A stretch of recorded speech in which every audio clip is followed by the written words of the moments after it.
Naam, ni siku nyingine ambayo wekundu wa Msimbazi na Simba wanakwenda kucheza mechi nyingine ya kirafiki ya kimataifa kwa ajili ya kujiandaa na mechi ya Champions League kati yao dhidi ya Nsingizini Hotspurs. Mechi hii wanakwenda kucheza dhidi ya Al Hilali ya Sudan ambao pia ni mabingwa wa Mauritania msimu uliopita na ni wanafainali wa ligi ya Sekafa Kagame Cup ambayo ilifanyika hapa Tanzania, mabingwa wakiwa ni Singida Black Stars. Kwa hivyo tulishia kuzungumzia juu ya ukubwa wa Hilali kwa ujumla wake, lakini hapa kuna baadhi ya vitu ambavyo tunakwenda kuviangalia kwa undani kabisa. Miongoni mwa vitu hivyo ni maswali mengi ambayo watu wengi wamekuwa wakiuliza juu ya mchezo wa kwanza ambao aliucheza kule Meja Jenerali Isamuhyo, na mchezo huu unaofuata hapa unamaanisha nini. Hivi vyote viwili tunakwenda kuviangalia kwa wakati huu. Kwa wale wote ambao wana uhitaji wa spare za pikipiki, bajaji na guta, zinapatikana hapa katika duka letu hili la Kingbox Masai Company Limited, na sisi bidhaa zetu ni za ABY, lakini bidhaa zetu nyingine ni za VIP. Sisi bwana tunapatikana Mafia na Sikukuu ndani ya Kariakoo jijini Dar es Salaam. Kwanza ikumbuke timu hizi zote mbili zenyewe zinajiandaa na michuano ya ligi ya mabingwa Afrika. Huko kwa upande wa Hilali wakijiandaa dhidi ya Polisi Kenya ya Etienne Ndairagije ambaye ni kocha wao, lakini kwa upande wa Simba wanajiandaa na Nsingizini Hotspurs. Tayari tumeshaangalia sana kuhusu hivyo vitu. Sasa miongoni mwa maswali ambayo umeulizwa kuhusu mchezo ule wa kwanza, hapa ile siku tuliangalia vitu vingi sana hapa. Tuliangalia kikosi ambacho kimeanza, tukaangalia pia na aina ya uchezaji ambao umeupata, lakini swali kubwa lipo katika mabao ambayo Simba wameyafunga.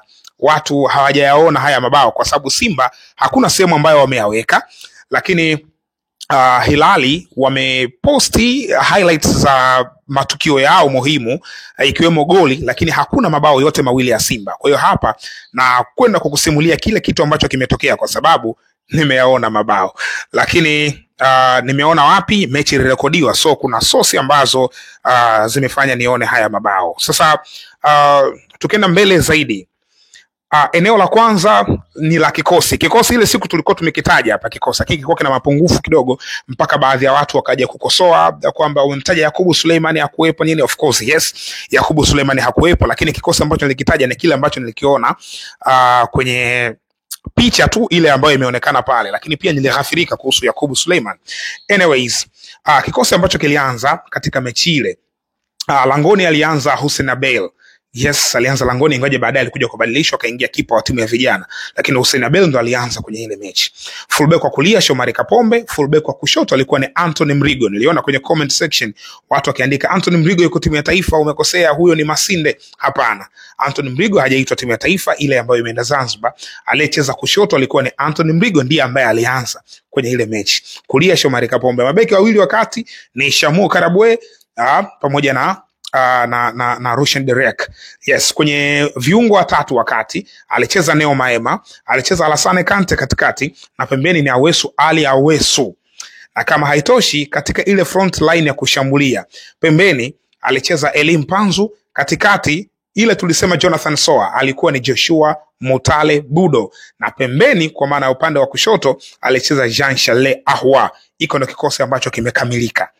Sasa magoli yalikuwa vipi? Goli la Hilali limeonekana, kila mmoja ameona kwa vile ambavyo ilikuwa ameuchukua mpira Adama Coulibaly ambaye ameenda kufunga goli moja kwa moja. Lakini kabla ya Adama Coulibaly kwenda kufunga lile goli, ukiangalia zile highlights za Hilali ambazo wameposti, inaonekana walishatengeneza mtego katika ile njia mara kadhaa. Walijaribu kupita katika ile njia na kwenda katika lango, lakini lile moja ndio lilikuwa goli. Hasa magoli ya Simba yako vipi? Simba na Hilali leo kwanza ikumbuka kwamba wanacheza mechi yao saa 12 jioni katika viwanja vya Gymkhana hapa Dar es Salaam. Hiyo nisisahau, maana naona naenda mbele bila kuwakumbusha kwamba leo wanacheza mechi nyingine ya kirafiki. Magoli ya Simba, goli la kwanza lilifungwa na Jean Charles Ahwa. Ahwa alifungaje? Ilikuwa ni impact ya kona au goli la kona ya moja kwa moja. Unakumbuka Shiza Kichuya aliyo kufunga kona katika mechi ya dabi ya Kariakoo dhidi ya Young Africans akiwa Simba. Ile goli lilivyoingia moja kwa moja lilikuwa goli la kusawazisha. Basi ndio aina ya goli ambayo alilifunga Jean Charles Ahoua. Alipiga kona ambayo iliingia kambani moja kwa moja bila kuguswa na mtu yeyote. Kwa hivyo hilo ndo goli ambalo limefungwa kwa upande wa goli la kwanza la Simba. Katika mechi ile kipindi cha pili kwenye dakika za 60 hapo alitambulishwa mchezoni Jonathan Soa, na mwenyewe baada ya kuingia aligusa mpira mara moja tena, touch yake ya kwanza tu, touch ya pili walete kati. Yes, kwa maana ya alifunga goli katika open play akitokea katikati, lakini ilikuwa ni mguso wa pili. Baada ya kugusa mguso wa kwanza, mguso wa pili akawa amefunga moja kwa moja. Sasa hayo magoli hayajapostiwa, of course hayajapostiwa popote, lakini records zipo, yani kwa maana footages, yani yale magoli yapo. Mbali na hapo kuna teka hapa kubwa ambayo nimeiona ipo kwa kocha Dimitar Pantev. Kuna kitu ambacho anajaribu kukidisplay, kuna kitu anajaribu kukileta ndani ya kikosi cha Simba. Sasa wewe mwana Simba, nikishakielezea hiki utaweka comment yako kwenye comment section hapo. Unaona hii ni sawa? Kitu hiko ni kitu gani? Dimitar Pantev anaonekana ni muumini wa false number 9. Sio, inaeleweka nadhani nikisema hivyo kwa wale watu wa mpira. Yaani namba 9 kivuli anaonekana kuwa ni muumini, na kimsingi mfumo wa 4-3-3 ni miongoni mwa mifumo ambayo namba 9 kivuli ina matter most. Yaani kocha ambaye aamini kwenye kusimamisha mshambuliaji wa mwisho pale mbele, anachezesha viungo tu katika ule mstari wa kushambulia, viungo wa kiushambuliaji. Maana yake akicheza 4-3-3 ndio mfumo ambao mara nyingi unakuwa unasawili, yes, kwa hiyo mipango. Sasa nasema hivi kwenye mechi hii, na nitakupa na reference ya mechi nyingine. Kwenye mechi hii ambayo wamecheza Simba na Hilali, kule juu alikuwa Elim Panzu, anatokea upande wa kulia, upande wa kushoto Jean Charles Ahoua. Lakini pale katikati, kwa maana eneo ambalo angesimama striker namba 9, amecheza Joshua Budo Mutale, ambaye kimsingi Budo ni kiungo wa ushambuliaji. Katika maisha yake yote ya mpira wa miguu ni kiungo wa ushambuliaji, hajawahi kuwa striker, lakini kocha kamweka pale katika position ambayo angetakiwa kuwa striker, ni false number 9. Kwa hiyo Budo katumika kama namba 9 kivuli. Naamini watu wa mpira mnanielewa vizuri sana hapo. Baadaye ndo akaingia Jonathan Soa. Sasa Jonathan Soa ameingia kwenda kucheza kama striker wa mwisho na amescore. Just imagine, striker wa mwisho na amefunga. Lakini kwa nini nimesema huyu kocha anaonekana muumini wa hiyo? Hatujamuona bado katika mechi ya wazi akiwa anacheza akiwa Simba, lakini kuna viashiria vya kuonesha yes, huyu ni kocha wa false number 9. Kwa nini? Alipotoka kwa maana ya Gaborone United, mimi nimetangaza mechi ya kwanza ya Gaborone United na Simba, ile ambayo ilichezwa Francis Town kule. Katika ile mechi mimi najua kwamba mchezaji wao hatari wale Gaborone United, mchezaji wao hatari kwenye ile safu ya kushambulia ni Tatayaone Kamanyane. Tatayaone Kamanyane ni mchezaji mkubwa ndani ya Botswana. Amekuwa mfungaji bora mara 2 wa ligi kuu ya Botswana. Amewahi kwenda South Africa kucheza kucheza ligi ya South Africa kwenye kikosi cha Chippa United. Kwa sasa amerudi tena nyumbani. Tatayaone Kamanyane msimu uliopita ndo top scorer, yeye alifungana yeye pamoja na Jean Didi Luamba, yes, ambaye anatokea kwenye kikosi cha Traffic. Lakini Tatayaone Kamanyane, mimi wakati napanga lineup, napanga kile kikosi changu cha nani acheze wapi, sababu ukipanga kikosi ili upate urahisi unapanga kwa position. Mchezaji huyu fullback ya kushoto utamweka kushoto, wa kulia utamweka kulia. Kwa hiyo kwenye kupanga kiurahisi, Tatayaone Kamanyane nilimweka namba 9 kwenye 4-3-3 sababu nilikuwa najua kocha anacheza kwenye 4-3-3. Nikampanga Tatayaone Kamanyane kama namba 9. Yes, Tabo Maponda anatokea upande wa kushoto katika ile line ya 3 ya kushambulia.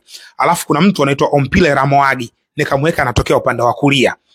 Hao wote, Ompile Ramoagi ni kiungo wa ushambuliaji, Tabo Maponda ni kiungo wa ushambuliaji, Tatayaone Kamanyane huyu ni striker wa mwisho.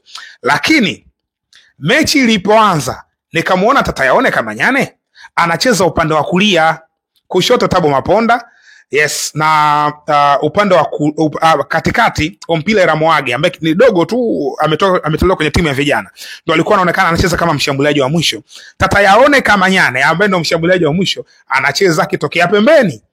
Nikasema kwa nini kocha ameamua huyu mshambuliaji kumweka pembeni. Yani kimsingi kama Simba leo hii wamchukue Jonathan Soa au Ateba au Mkwala kumradhi au Selemani Mwalimu atokee pembeni kama winga, ndio tafsiri ya hapo kwamba alichokifanya kocha kilinistusha, akasema why. Kwa hiyo alimtumia hivyo. Ndo sasa baada ya kuona pia kwenye mechi hii kwamba anacheza namba 9 ni Joshua Mutale, nikasema okay, kocha anacheza na false 9 kwa sababu kule anacheza na false number 9 ambaye ni Ompile Ramoagi, na huku anacheza kwenye mechi zote mbili ya kule na huku, lakini pia katika mechi hii amecheza na false number 9. Kwa hiyo nikaelewa okay, kocha anaonekana ni muumini wa namba 9 kivuli.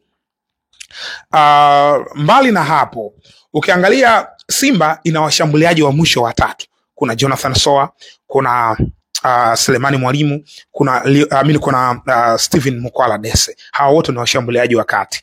Maana yake kama kocha ataamua kucheza na false number 9, huenda akawapigwa kwa hawa washambuliaji watatu kwenye kupata nafasi. Yani kuna possibility wote wasianze.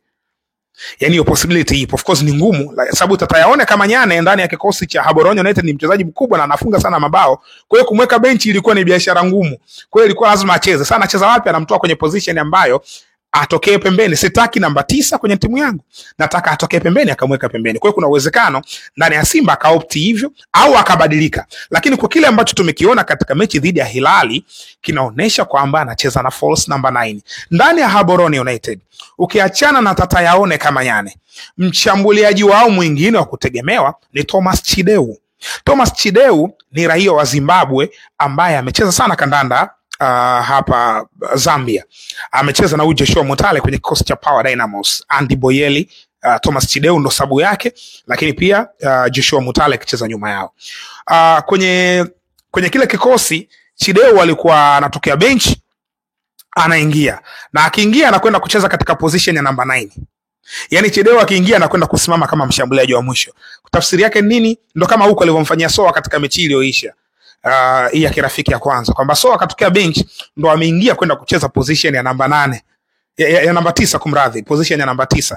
Kwa hivyo ukiangalia unaona pengine kocha anahusudu au anaamini katika mfumo wa namba 9 kivuli. Sasa leo kuna mechi nyingine dhidi ya Hilali, mechi nyingine ya kirafiki ya kimataifa, na yenyewe pia tutakuja hapa tutaiangalia kwa undani zaidi kujua kama kocha ameendeleza na mfumo wake wa kucheza na false number 9, namba 9 kivuli, au anabadilika na kucheza na mshambuliaji wa mwisho. Leo tukiona kinajirudia vile vile, maana ni picha ambayo anaitengeneza. Kama itampa matokeo ya ushindi, basi huenda ikawa tabia. Yes, kwa maana ya kuendeleza katika mechi zinazokuja, kwa sababu makocha wanaamini katika mipango yao ambao wanaiamini. So far nadhani itakuwa nimeeleweka vizuri sana kwa hiki ambacho nimekileta. Leo saa 12 kamili Simba na Al Hilali wanashuka dimbani viwanja vya Gymkhana hapa Dar es Salaam. Mechi hiyo haitaoneshwa mbashara, itakuwa behind the closed door, kwa hiyo haitaonekana, but all in all ni kwenye maandalizi ya kujiandaa na mechi zao za kimataifa kwa miamba hii yote miwili. Comment yako inasemaje? Weka comment kwenye comment section hapo, ukionesha kama umeridhika na mfumo wa false number 9 as long as matokeo yanapata, au hauhitaji huu mfumo. Ni mfumo mgeni sana huko kwetu sisi, hautumiki. So ndo anakwenda kuutumia kocha. Mechi inaanza na Mpanzu, inaanza na Budo Mutale, inaanza na Jean Charles Ahwa. Watu watatu kule juu, anataka mobility. Hao wote wana uwezo wa kuzunguka katika eneo jingi sana la uwanja. Mambo ndo yako hivyo. Comment yako ni muhimu sana, lakini usisahau kusubscribe. Hii ni Mzinga Sports. Kwa wale wote ambao wana uhitaji wa spare za pikipiki, bajaji na guta, zinapatikana hapa katika duka letu hili la Kingbox Masai Company Limited. Na sisi bidhaa zetu ni za ABY, lakini bidhaa zetu nyingine ni za VIP. Sisi bwana tunapatikana Mafia na Sikukuu ndani ya Kariakoo jijini Dar es Salaam.